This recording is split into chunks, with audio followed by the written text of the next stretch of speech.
হ্যাঁ ঠিক আছে আমি ঠিক আছে রেডি।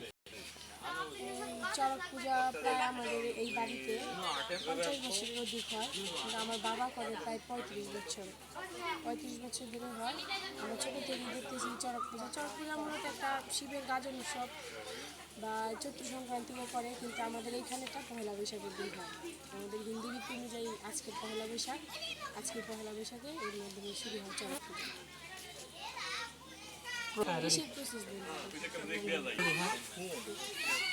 ওই বড়শিটা আর কি গাজন উৎসব বা চড়ক পূজার মেন হচ্ছে মানে কোনো এক সন্ন্যাসীর পিঠে বড়শি থেকে এটা চড়কের মাধ্যমে ঝুলানো হয় বা ঘোরানো হয়।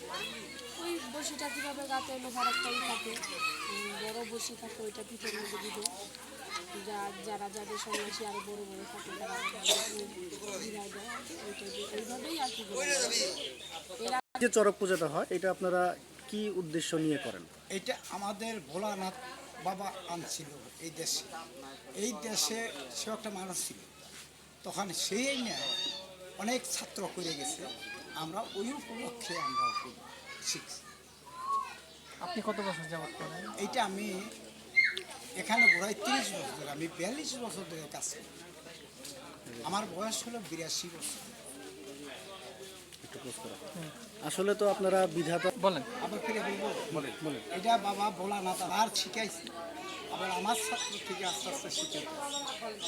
আরও কথা আছে, একটু পরে বলবো। উঠাই নিয়ে একটা ধূপ সাজাইলে মন্ত্র করলে তারপরে সব মন্ত্রই কমনে আপনারা উঠাই। ঠিক আছে।